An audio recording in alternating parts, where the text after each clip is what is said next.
universidad y especialmente a Carla por haberme invitado a compartir este rato con ustedes, que vamos a tratar que sea muy participativo.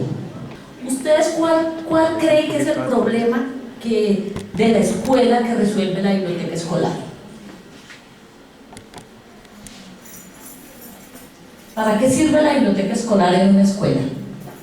Si ustedes se preguntan con esas problemáticas que estamos planteando, ¿realmente se necesita una biblioteca escolar en una escuela? Yo creo que esa es la pregunta que nos tenemos que hacer. ¿Cuál es el lugar de esa biblioteca en la escuela? ¿Y por qué en muchos sistemas educativos o en muchas escuelas no hay biblioteca? Porque no hay dinero. Entonces, puede ser una lógica, pero entonces empecemos a mirar esas problemáticas de la escuela que en algún momento llegan a convertirse en una posible realidad que debe enfrentar la biblioteca escolar. Por supuesto que hablamos del currículo, de esa formación de los escolares, cómo logramos vincular todos los servicios y las colecciones de esa biblioteca al día a día del plan de estudios. Sin embargo, nos encontramos con situaciones como el que la biblioteca escolar se haya asumido especialmente en términos del fomento a la lectura, y ocurre entonces que en muchos lugares la biblioteca escolar se convierte en el problema del profesor de lenguaje, que es, si finalmente no es solo el que actúa con la biblioteca, sino que además en muchas instituciones educativas es la persona que finalmente termina haciéndose cargo del papel de dirigir o coordinar las actividades de la biblioteca. Entonces, eso nos lleva también a pensar que finalmente,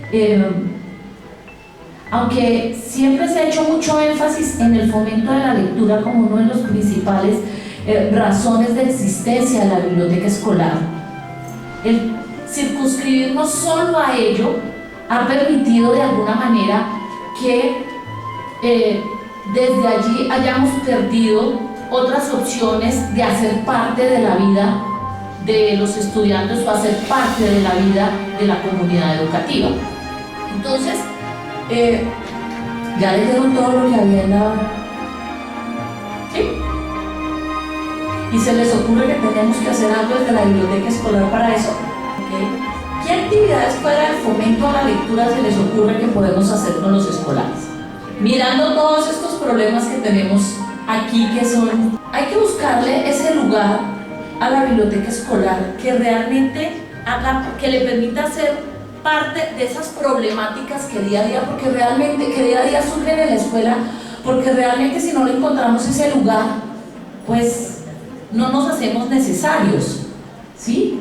Entonces, todo ese proceso de formación del escolar que va más allá de sus obligaciones académicas, porque en ese proceso el niño está desarrollando sus actividades de creación, está teniendo aprendizaje para el resto de su vida, ¿cierto? Entonces, empieza a entenderse que la biblioteca escolar no es solamente para cumplir con las funciones o las actividades académicas. Entonces, yo creo que nos tenemos que empezar a preguntar algo. ¿Cómo vamos a resignificar la biblioteca escolar como un escenario donde, con las metodologías propias, con esos contenidos que nosotros tenemos, estos puedan ser usados en el ámbito de la vida y de la sociedad en ese contexto de la escuela, ¿sí?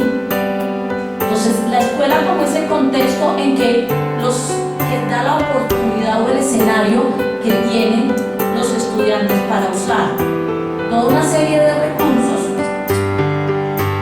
que deben apropiar y ser usados no solamente para sus actividades de clase, sino que debe ser usado en su vida cotidiana. Porque si con ese conocimiento que los niños adquieren no logramos que se apropie, lo use ese conocimiento y transforme una realidad en el contexto que vive, no podemos realmente decir que hubo una apropiación de ese conocimiento que el chico adquirió. Entonces no se trata simplemente de que llevemos y le entreguemos un libro para que él solucione la tarea del día, ¿sí? O dar una respuesta a una información que el estudiante necesita. Debemos empezar a pensar en la biblioteca escolar con una complejidad de factores que hacen que tengamos que reformularnos esos servicios que prestamos y reformularnos el qué es esa biblioteca escolar. Entonces, empecemos a hablar entonces. ¿Dónde nos focalizamos para lograr eso que estamos hablando de la biblioteca escolar? Tomé como ejemplo el café porque nos une como Colombia y Costa Rica, ¿no? Entonces, ¿qué es más importante? ¿La taza o el café? ¿Qué es más importante?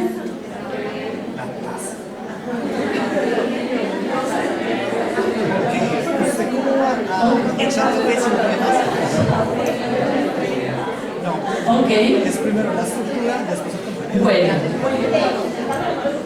Bueno. O la acción que realizamos. O todo el proceso de preparación, porque está la prensa francesa, o el método que como vamos preparando el café, ¿qué creen? Y si es de una u otra manera que va representando para los que tomamos café. La siguiente vez que yo vaya, ya que voy a decir del café, que me den en la taza blanca, en la taza grande, en la taza pequeña, o en el café con más agua, o en el café con más latte, o que me lo preparen chorreado, que me lo preparen. ¿Cómo voy a pedir el café? O lo más importante es que ese conocimiento o de lo que llevamos a tomarnos la taza de café nos pueda llevar a tomar la decisión la próxima vez que nos tomamos el café de qué es exactamente lo que queremos. Todo esto para empezar a mirar cómo todo lo que sucede en la biblioteca escolar tenemos que pensarlo en todos sus sentidos. Es decir, la taza importa.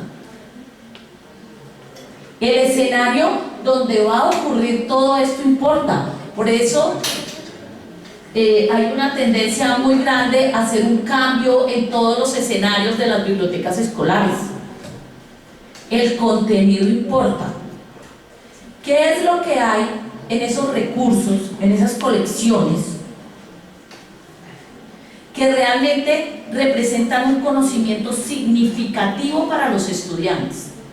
Y digo significativo porque se trata no solamente de que le responda a la tarea del día a día, al trabajo que dejaron en la escuela, sino que además de hacer la tarea le permita apropiarse de ese conocimiento, ¿cierto? Pero que además con todo eso que aprende, uno puede tomar decisiones en la escuela, en la casa o en todas las actividades de la vida diaria en que está. Entonces, de eso se trata pensar la biblioteca escolar y la escuela.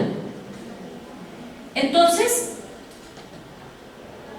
ustedes saben que en el 2015 salieron unas nuevas directrices para las bibliotecas escolares que publicó IFLA.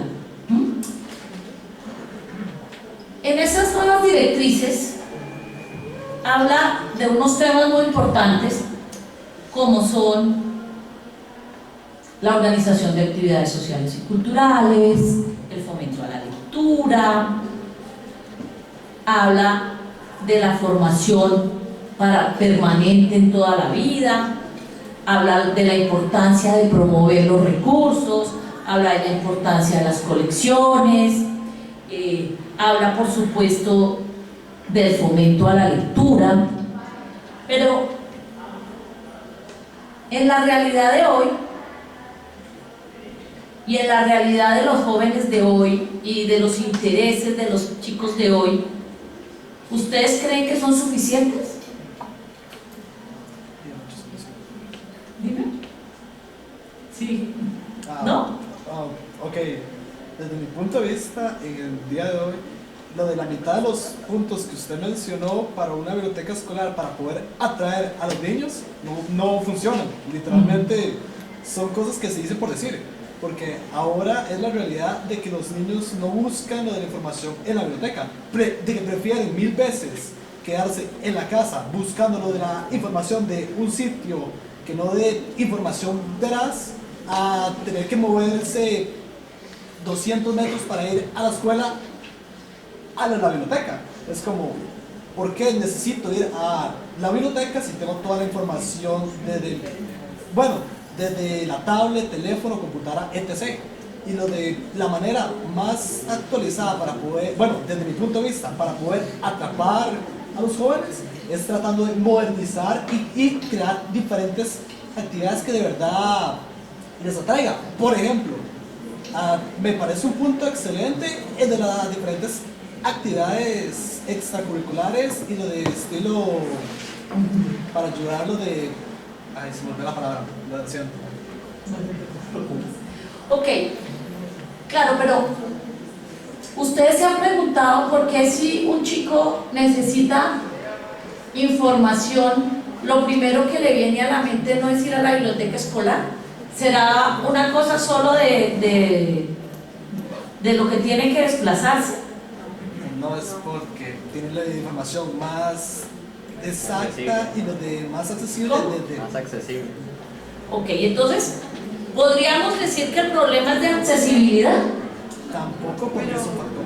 De desconocimiento de la información que puede encontrar en una biblioteca. Ajá, ¿qué más? También hay escuelas que no tienen una biblioteca. En este caso, ¿para qué buscar una biblioteca pública si no me la proporciona la misma institución? Ok.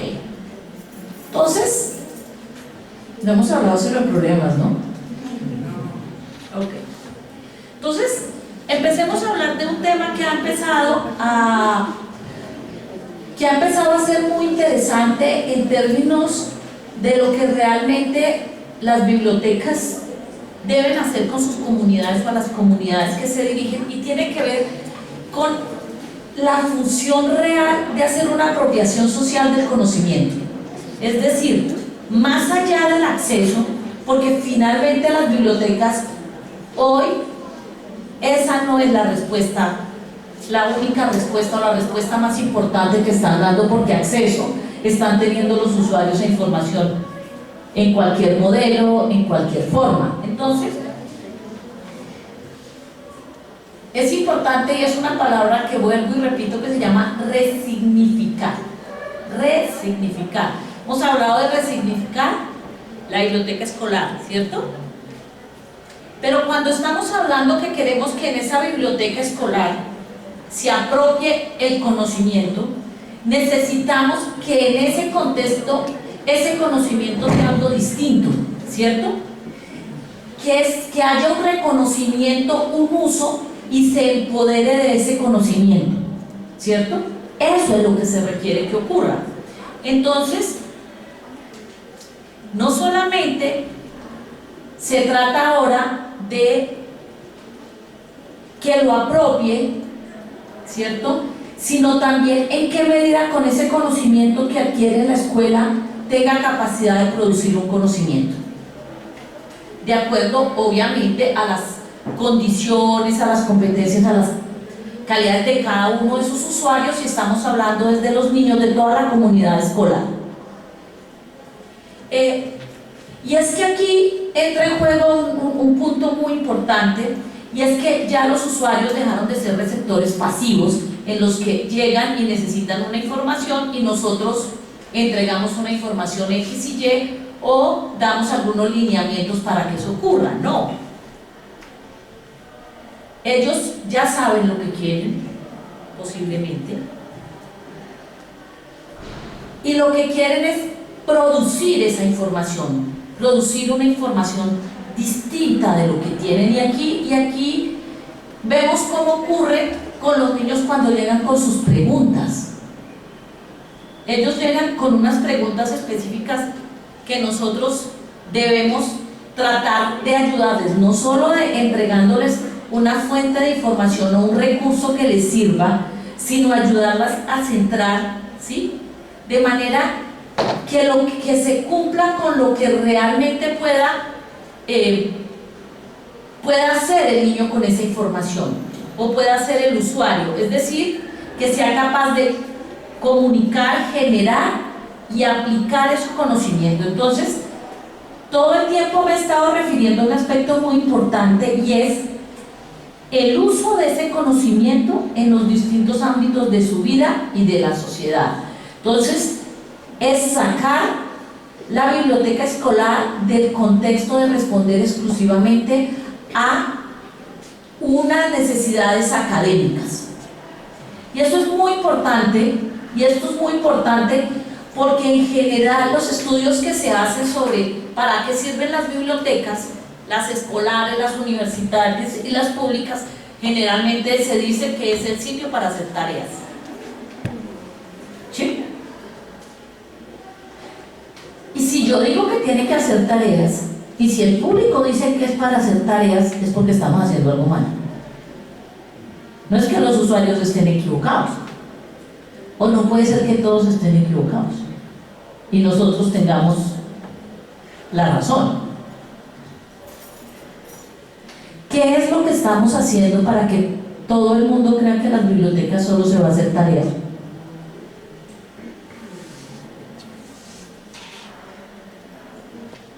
Dando servicios para hacer tareas.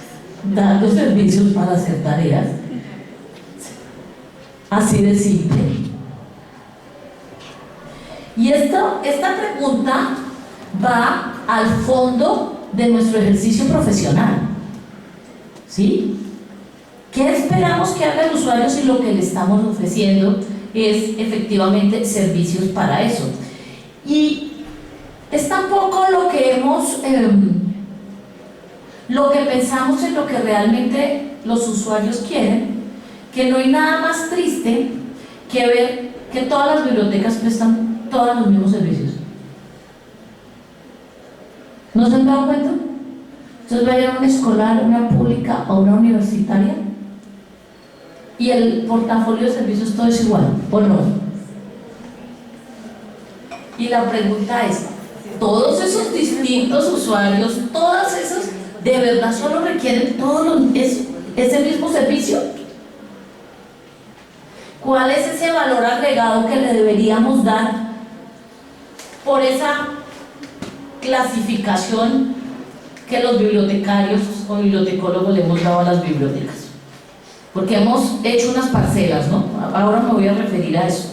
Entonces, la biblioteca escolar es esto, la biblioteca pública es esto y la biblioteca universitaria es esto. Hecha esta división basada en los criterios de los bibliotecólogos, no en las necesidades de los usuarios. ¿Sí? No, en ese proceso de aprendizaje a lo largo de la vida que requiere que acompañemos a los usuarios en todo ese proceso y en todas sus necesidades, ¿cierto? Entonces, las bibliotecas las organizamos para bibliotecarios, ¿no?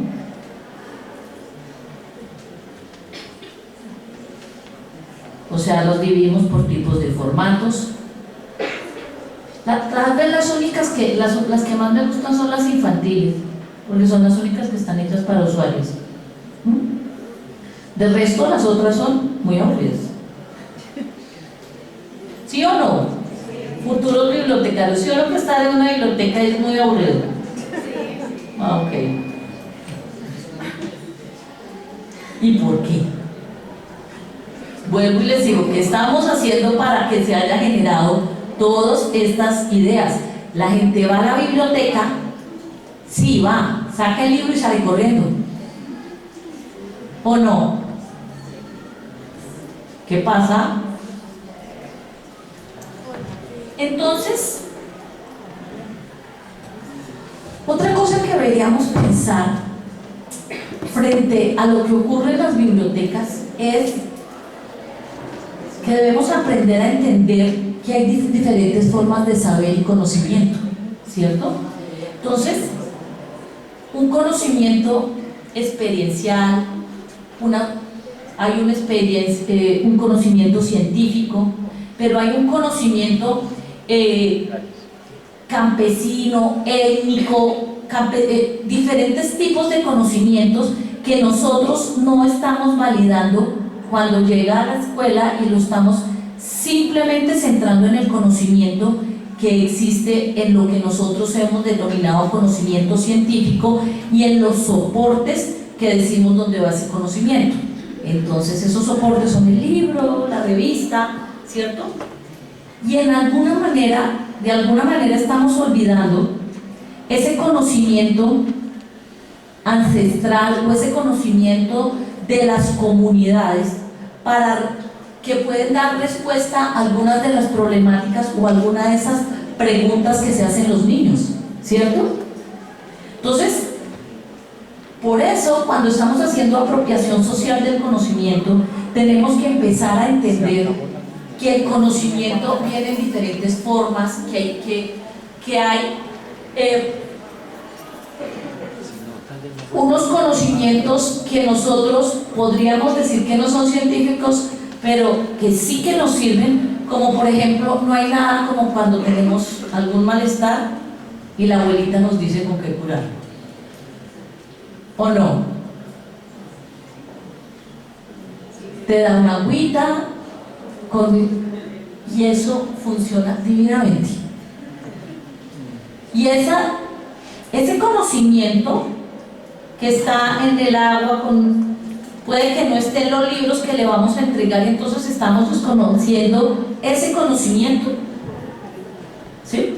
Y que puede que el niño lo traiga porque su abuelita también ha tenido digamos, ha hecho parte de esa vivencia familiar. Entonces, tenemos que aprender todas las formas de conocimiento y todos los tipos de formatos. Obviamente, sin desconocer la calidad científica y la calidad de algunos formatos, no es que lo estemos desconociendo, pero no necesariamente llegar con los formatos comúnmente utilizados es el camino más adecuado para empezar la respuesta a algunos de los problemas con que llega un niño. Entonces, empecemos a hablar de esos temas que de pronto hemos olvidado en la biblioteca escolar. Quiero referirme a 6 temas que creo que es importante. Claro, voy a darles un enfoque de la biblioteca escolar, pero yo creo que tiene que ver con todas las bibliotecas. Bueno, en unos me voy a hablar más que de otros porque ustedes tienen ya conocimiento de alguno de ellos, pero si no, pueden preguntarme, ¿vale? Ok. Entonces vamos a hablar de los Objetivos de Desarrollo Sostenible. Vamos a hablar de la Declaración sobre la Educación 2030, la Declaración de Quiebón. Vamos a hablar de interdisciplinariedad. Vamos a hablar de vocaciones científicas. Vamos a hablar de los centros de los recursos para el aprendizaje y la investigación, pero agregándole una más innovación, más creatividad. Y vamos a hablar de la comunidad y la participación ciudadana en la comunidad alrededor de la biblioteca escolar. ¿Saben qué son los Objetivos de Desarrollo Sostenible? ¿Sí? ¿Qué son?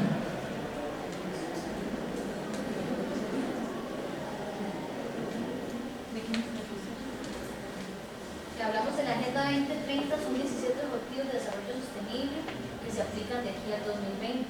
Son proyectos que las personas y las comunidades, inclusive con la IFLA, se pueden implementar para mejorar. Ok. Entonces, de todos estos objetivos, la IFLA analizó, todos saben qué es la IFLA, ¿verdad? Ok. Analizó cuáles eran los que nos correspondían o desde las bibliotecas podríamos acompañar y desarrollar. Entonces, aquí una rápida mirada del objetivo 16, que es paz, justicia, instituciones sólidas. En el 16.10 dice garantizar el acceso público a la información y proteger las libertades fundamentales de conformidad con las leyes nacionales y los acuerdos internacionales. El objetivo 11 que es el de ciudades y comunidades sostenibles, en el 11.4 dice recolectar los esfuerzos para proteger y salvaguardar el patrimonio cultural y natural del mundo. En el objetivo 5, igualdad de género, dice en el 5b, mejorar el uso de la tecnología instrumental, en particular la tecnología de la información y las comunicaciones, para promover el empoderamiento de las mujeres. En el objetivo 9, industria, innovación e infraestructuras, el 9c dice aumentar significativamente el acceso a la tecnología de la información y las comunicaciones y esforzarse por proporcionar acceso universal y asequible a Internet en los países menos adelantados de aquí al 2020. Vamos a ver el próximo año cómo está eso. El objetivo 17 dice alianza para lograr los objetivos. Y dice el 17.8, poner en pleno funcionamiento, a más tardar en el 2017, el Banco de Tecnología y el mecanismo de apoyo a la creación de capacidad en materia de ciencia, tecnología e innovación para los países menos adelantados y aumentar la utilización de tecnologías instrumentales. Entonces, lo que está hablando el mundo hoy es de los objetivos de desarrollo sostenible, y de alguna manera la realidad de las bibliotecas y su supervivencia puede estar mediada por la manera como logremos transformar estos objetivos en realidades, programas y servicios que se desarrollan desde la biblioteca, ¿cierto? Estos son unos enunciados que nos llevan a cuestionarnos qué estamos haciendo para que esos objetivos de desarrollo sostenible se cumplan. En la medida en que las bibliotecas sean importantes en ese proceso, van a lograr un reconocimiento, ¿cierto? La medida, y esto ha tratado la IFLA, ha venido recogiendo experiencias en el mundo en el que efectivamente se muestre cómo a través de actividades, servicios, ¿cierto?, o trabajo que se hacen en los diferentes tipos de bibliotecas, realmente se está contribuyendo a los objetivos de desarrollo sostenible. Claramente eso no empezó hoy, o sea, no es que apenas aparecieron los objetivos, hasta ahí las bibliotecas empezamos a hacer algo. Pero yo creo que esto nos muestra que venimos haciendo un gran trabajo, pero que no hemos sabido comunicar el trabajo que se hace a las bibliotecas, en las bibliotecas. ¿Recuerdan que venimos hablando que nos ven cómo hacer tareas? Entonces, nosotros podemos ver cómo en muchas regiones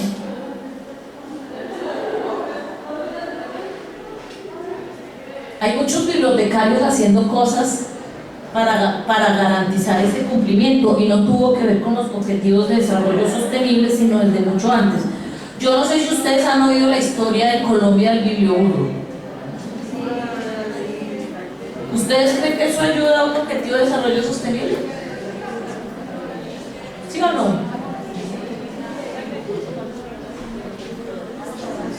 Y el biblioburro lleva muchos años en Colombia, ¿no? ¿Sí? Entonces, la invitación es que empecemos a repensar los programas de la biblioteca escolar, los proyectos que desarrollamos de la biblioteca escolar, desde una mirada de contribuir a estos objetivos.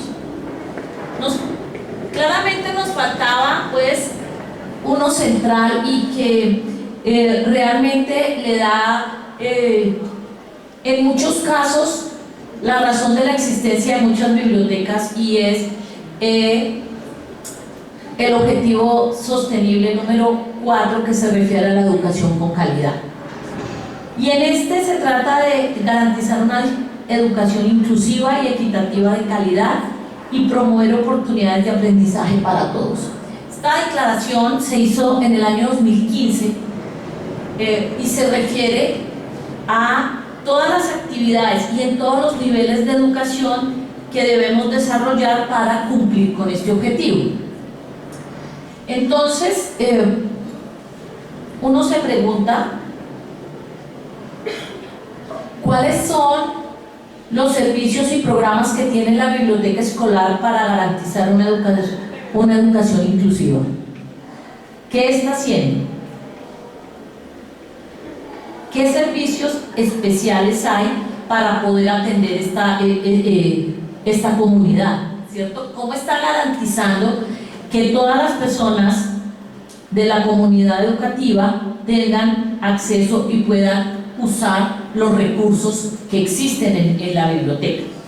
Pero yo creo que lo más importante es qué está haciendo para promover el aprendizaje permanente para todos, para toda la vida. Hay otro tema que ha sido transversal a todo este desarrollo de los objetivos de desarrollo sostenible, y es que la comunidad científica hoy está hablando de la ciencia abierta. ¿Han oído hablar de eso? ¿Sí? Bueno. Lo que se pregunta en términos de la educación es cuál es el objetivo de la ciencia, una ciencia que no solo responda a las necesidades de unos científicos o de una comunidad académica profesional, ¿sí?, sino que responda a toda la sociedad y que permita que todo el conocimiento que se produce, el conocimiento científico que se produce, sea accesible a todos. Ustedes saben hoy que los modelos de producción científica que hay hoy, por los modelos de evaluación, hacen que el conocimiento científico solo sea accesible a algunos, porque se están produciendo en revistas o se publican en revistas o en libros que cuando se publican tienen unos costos que hacen que no todo el mundo pueda adquirir esa información. Incluso la preocupación es muy grande, porque ha ocurrido una cosa importante, y es que en todos los países el gobierno financia investigaciones con recursos públicos. Se financian las investigaciones, pero cuando los investigadores terminan su producción, la publican en revistas científicas, y cuando el usuario las necesita tiene que pagar para poder usarlas. Entonces, el gobierno tiene que pagar dos veces. Yo gobierno doy el dinero para que se produzca, y luego para poder consultar los resultados me toca pagar. ¿Eso tiene lógica? Entonces, hay un movimiento mundial muy interesante que se llama ciencia abierta. El objetivo de la ciencia abierta, tal vez el que todos más conocemos y hemos oído hablar, es del acceso abierto. ¿Sí han oído de eso, cierto? Okay. Pero cuando hablamos de ciencia abierta, estamos hablando con muchos más componentes. Estamos hablando de acceso abierto, estamos hablando de infraestructuras abiertas, de metodologías abiertas, de datos abiertos de investigación. En la medida que la ciencia esté a disposición de todos y todos podamos participar. Entonces hago énfasis en el acceso abierto porque tal vez ahora, y en torno a esta declaración de los objetivos, ha empezado a salir un proyecto REA. ¿Han oído hablar de esto? Bueno, es un proyecto de la UNESCO.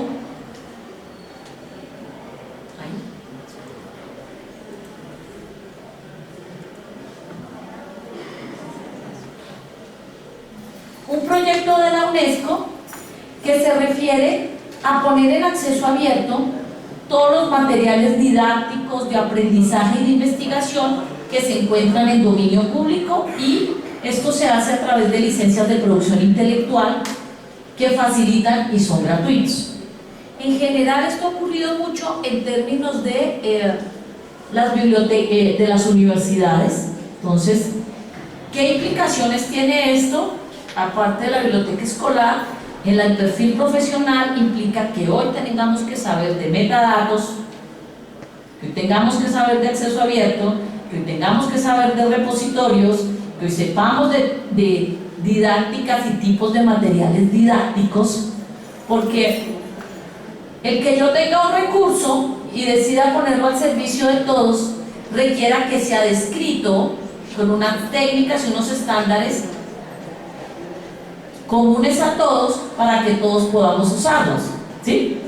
Entonces, este es un proyecto mundial y hay, cada país está creando sus propios repositorios nacionales, unos de recursos de aprendizaje y otros que tienen que ver con su producción científica, de manera que ponen en acceso abierto lo que se está produciendo. Entonces, ¿qué está ocurriendo en el contexto de lo que estamos hablando de la escuela y el material mismo que se está produciendo en la escuela? ¿Qué estamos haciendo al respecto de las actividades mismas que se realizan en la escuela y que podrían hacer parte de estos materiales? ¿Por qué circunscribirse solo a el contexto universitario cuando en la escuela ocurren tantos aprendizajes y tantos proyectos? ¿O no se acuerdan de todos esos proyectos que ustedes hacían en la escuela? Y que son un proceso muy importante, porque parte de la investigación formativa, de la pregunta de los niños, donde se aprende a generar y donde se van generando las vocaciones científicas, ¿sí? Con las primeras preguntas de los niños. Desde ahí es que tú empiezas, porque tú dices, ay, esta pregunta del niño tan boba. La investigación parte siempre de una pregunta, y la pregunta puede ser boba. Para aprender a investigar hay que aprender a preguntar. Y los mejores investigadores son los niños, en esa época en que preguntan por todo y que uno no sabe qué responderles. ¿Sí?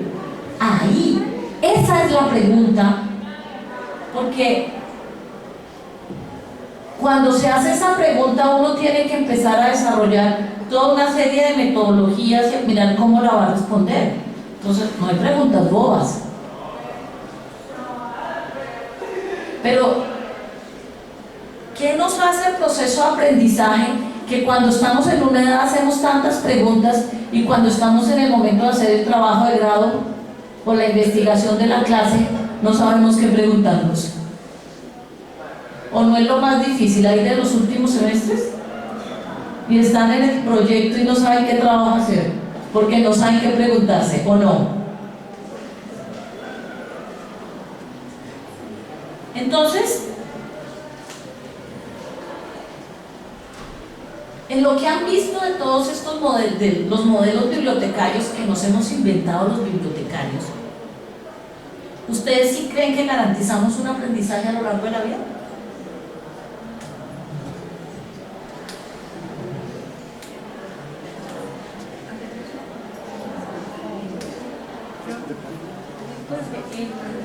Por ejemplo, para toda la vida se le han demasiado grande. Muchas personas, la memoria de las personas generalmente no es tan larga para recordar todo, técnicamente.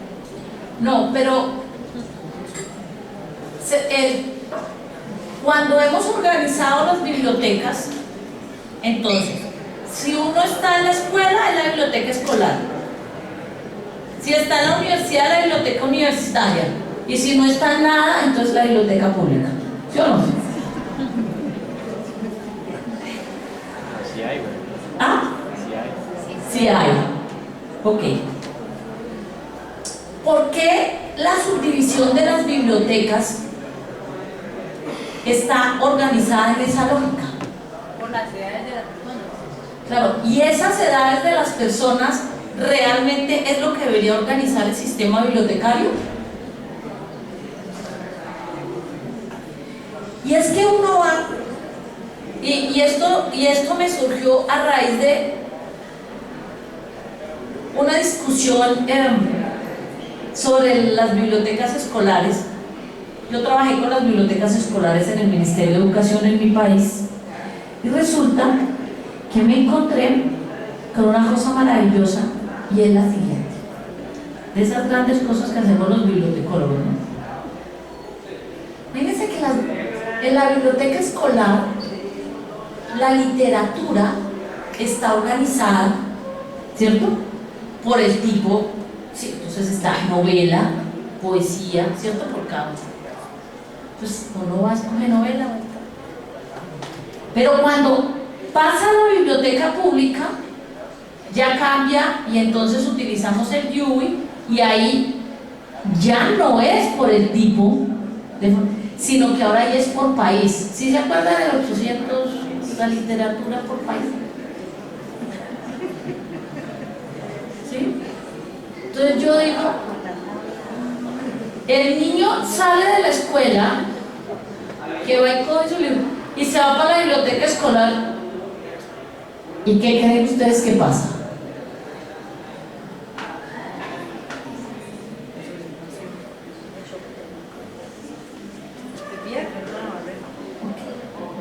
¿Y quién generó esa barrera? ¿Por qué no mantenemos esa lógica en la biblioteca pública?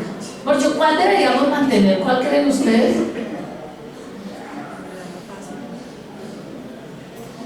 ¿Qué recomendarían ustedes? La que se adapte mejor al usuario, no nosotros. No, es que yo siempre llego y digo que los usuarios son muy valientes. Llegar y empezar a ver todos los numeritos que nos inventamos. Y las grandes carteleras para aprendernos el numerito del Dewey. Ave María. Ave María. Ojo, yo no estoy diciendo que me haya que clasificar, no que no me maten los de clasificación, ¿ok? Ya. Yo no estoy diciendo que me haya que organizar el conocimiento. Lo que pasa es que el número de clasificación es un problema de los bibliotecarios, no es un problema de los usuarios. ¿Sí? ¿Sí o no? Ok, entonces, además de que el niño llega a la biblioteca pública, a la biblioteca escolar, a buscar el libro de literatura que ya no encuentra porque aquí ya tiene una lógica distinta, el niño decide que además de eso quiere apoyarlo con un video que se hizo sobre ese libro. ¿Y qué pasa? ¿Qué pasa? Utilizamos Google para buscar el video. ¿Qué más puede pasar? ¿Dónde están los videos? Está localizada en otra área de la biblioteca. Ah, ok. Está organizada en otra área o en otro formato. Entonces, además de que llega, no encuentra y luego le toca irse a otro lugar para encontrar lo que necesita. Eso ya significa en una vida de hoy que el tiempo es oro y que vivimos, ¿cuánto tiempo le significa estar en la biblioteca? Y me imagino haciendo fila, ¿no? De aquí a que logra llegar a todo eso, y no ha consultado nada. Y mire no ha abierto nada, y mire ya todos los procesos y todas las barreras. Bueno, además de la de entrada, donde seguro le dijeron guarde su maleta, porque aquí no puede entrar con maletas, trajo carnet, etcétera, etcétera, etcétera. Entonces, claro, y hay una tendencia también a darle ese lugar a la biblioteca escolar acá, la biblioteca pública acá, y digámonos la verdad, las bibliotecas públicas están llenas de escolares. Cuando trabajé en la red de bibliotecas públicas de Bogotá, eran casi el 64% los escolares. ¿Sí? Y entonces, ¿por qué no articulamos la biblioteca pública y la biblioteca escolar? ¿Por qué una misma biblioteca no puede cumplir las dos funciones? Pues, más allá que los bibliotecólogos ponemos el grito en el cielo, ¿por qué no? Y es que yo lo pregunto porque pasa en Colombia que el desarrollo bibliotecario público es mucho más fuerte que las bibliotecas escolares. La red de bibliotecas públicas municipales de Colombia es un proyecto maravilloso, y ahora en este momento en todas las ciudades hay una biblioteca pública. Y ellos han tenido que asumir todo el trabajo de las bibliotecas escolares que no hay, porque además es la única biblioteca que hay en su pueblo. ¿Y qué hay de malo con eso? ¿Cuál es el problema? ¿Cuál es el problema de que hagan las dos cosas? O sea, ¿en qué medida? Y es, bueno, obviamente los teóricos de las bibliotecas públicas y las bibliotecas escolares pues deben estar diciendo que estoy cometiendo pero es que es la lógica bibliotecaria. Ya han visto todas las cosas de la lógica bibliotecaria hoy, maravillosa, ¿no? Hablemos de las vocaciones científicas en la escuela.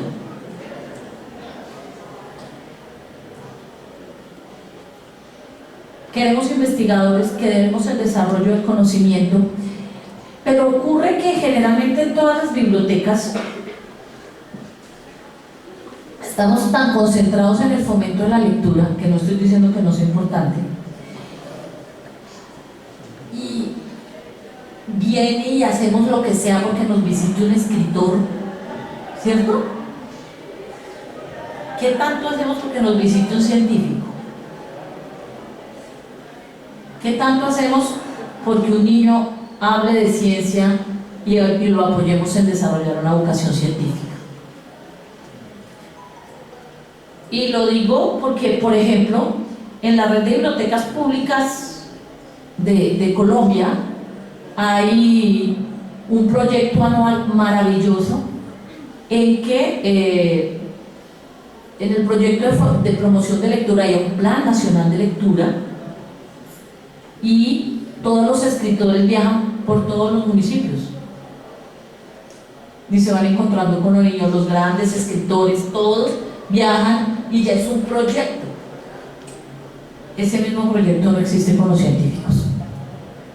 Pero claro que es que hay unos que hablan que nadie lo entiende, pero también hay otros que viven. Claro, entonces eso ayuda, eso tiene que pensar en si no tenemos una deuda pendiente desde las bibliotecas escolares con las vocaciones científicas. Y es que volvemos a acordarnos de estas vocaciones científicas hasta que llegamos a la universidad y ahí la investigación se vuelve una tragedia, si hay que hacer un proyecto ya eso se nos vuelve dificilísimo y todo lo que ustedes quieran, ¿cierto? Entonces,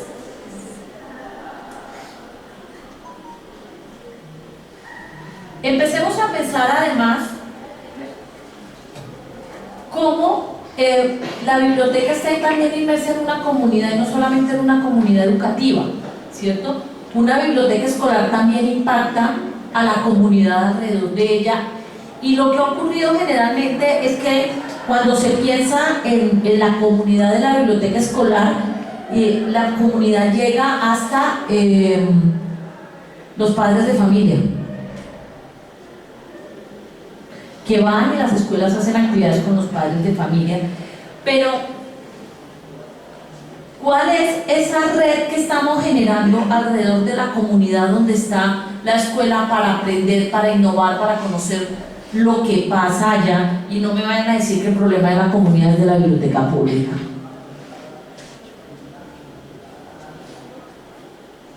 Porque el lugar que ocupa y lo que impacta esa biblioteca escolar es muy importante para la comunidad que hay alrededor. Lo que pasa, lo que ocurre, los hechos, entender las situaciones de lo que pasa en esa comunidad es un proyecto que debería también tener la escuela. Entonces,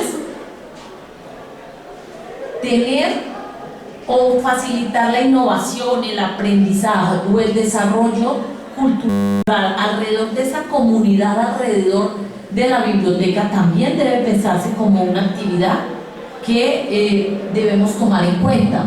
Pero también aquí hay una preocupación, y es que cuando hablamos de comunidad me van a decir, no, eso es de las bibliotecas públicas, pero cuando miramos las funciones o las actividades que se realizan desde la escuela o las áreas de gestión de la escuela, vemos acá una que dice de la comunidad. Hay una gestión directiva, hay una gestión académica, hay una gestión administrativa. Y de la comunidad es más allá de la comunidad educativa. Entonces, que se refiere a la proyección a la comunidad, a la permanencia y a la inclusión, a la prevención, a la participación y la convivencia. Entonces, este es un tema que debería empezar a abordar la biblioteca escolar. A todo lo que me he venido refiriendo es a temas que deberían abordarse en la biblioteca escolar, ¿no? Y hablemos ahora de esa moda de los centros de los recursos para el aprendizaje y la investigación. Entonces cambiamos el título y seguimos haciendo lo mismo, pero suena más bonito. Y logramos que ya no, cuando digan biblioteca, como siempre nos asocian a libros y no nos pueden asociar a tecnología, pues ya ese es un cambio, ¿sí o no? ¿Qué estamos haciendo para garantizar que haya un aprendizaje autónomo, que haya aprendizaje para la vida, que haya un desarrollo de la creatividad y que podamos desarrollar el pensamiento crítico de los niños a través de todos los recursos que estamos y los programas que estamos haciendo en esos centros de recursos? Pero claro, uno empieza a pensar que todo lo que tiene que tener un bibliotecario escolar, y si está inmerso en la escuela, pues tiene que saber de pedagogía y didáctica, y tiene que saber cómo aprenden los niños, pero también tiene que saber de investigación porque tiene que desarrollar vocaciones científicas, pero tiene que saber de los objetivos de desarrollo sostenible, pero tiene que saber cómo de verdad se hacen procesos de aprendizaje, y tiene que saber especialmente cómo se desarrolla el pensamiento crítico y qué hacer para desarrollar la creatividad. Y eso supera, por supuesto, los procesos formativos que llevamos en la universidad. Pero aquí hago un paréntesis importante, y es que pues la universidad nos da muchas cosas, pero no nos lo puede dar todo. Y si me está formando como un bibliotecólogo y luego yo me especializo en uno de los tipos de biblioteca, pues yo tengo que aprender en términos de mi desarrollo profesional de ese otro tipo de biblioteca del que quiero hacer parte. Entonces, si yo voy a estar en una biblioteca escolar, pues debo aprender de currículo, debo aprender de pedagogía, tengo que aprender de didáctica. O si yo lo que me voy a dedicar es a la biblioteca pública, debo aprender de comunidad, de estudios de comunidad, ¿cierto? Entonces, esta frase me gustó mucho. La puedes leer porque ya me están aburridos. ¿No ves? ¿Tú sí ves? Sí. Lee, por favor. Dice, los usuarios no vienen a la biblioteca buscando libros, revistas, publicaciones, películas o música. Vienen para informarse, para soñar, para crear, para organizarse, maravillarse o divertirse. Vienen para huir de la realidad o para entenderla mejor. Vienen a buscar refugio o motivaciones, compañía o soledad. Vienen por el software. ¿Les gusta? Chévere, ¿no? Ok. Y finalmente tal vez que es un tema que los que estamos en la vida académica discutimos mucho, y es las parcelas de las disciplinas cuando se forman en los currículos. Entonces en cada materia veo un tema, y yo me pregunto si el problema de la interdisciplinariedad no es un problema que podría abordarse en la biblioteca escolar con los proyectos que se desarrollan en la biblioteca, y ser la biblioteca escolar la que ayude, ¿sí?,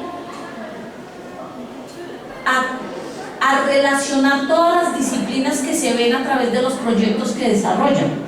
Si hay una crítica grande a la formación, es claramente el hecho de que los estudiantes aprenden por un lado matemáticas, por el otro lenguaje, por el otro, y luego no son capaces de relacionar todo ese conocimiento y usarlo en su vida práctica. Entonces, esos que llamamos los proyectos que se desarrollan ¿por qué no desde la biblioteca escolar le apuntan a la interdisciplinariedad? Que unan la ciencia, la literatura, que unan todo para responder a una pregunta, a una vocación científica de un chico. Entonces, claro, ustedes me van a decir que no he hablado de lectura. Ya todos sabemos del fomento de la lectura en la escuela, ¿cierto? Ese es un tema obvio, ¿no? No es que esté diciendo que no se haga, ¿no? Sino que es un tema obvio que siempre hemos relacionado con la biblioteca escolar. Lo que los estoy invitando es a que piensen, como dicen las directrices de la IFLA, que las colecciones, la tecnología, eso no es una garantía de la enseñanza y el aprendizaje, ¿sí? Lo importante es cómo la comunidad escolar realmente piensa en las bibliotecas escolares. Así como hice la primera pregunta, ¿cuál es la razón de la biblioteca escolar en la escuela? ¿Para qué está realmente? Entonces, esta también me gustó mucho, ya para finalizar. La biblioteca escolar no puede ser por eso, en el nuevo modelo educativo, otra cosa que un taller, un espacio de producción integrado de conocimiento, donde los alumnos pueden disponer del lugar, de las herramientas y de los instrumentos necesarios para resolver los problemas que les han planteado, donde puedan cooperar con un grupo de trabajo, donde puedan intercambiar ideas y perspectivas con los miembros de la comunidad que desean participar en el proceso, donde los propios profesores, convertidos en una comunidad intercambiable de entrenadores personales, tengan la oportunidad de transformar radicalmente la experiencia de aprendizaje. Muchas gracias.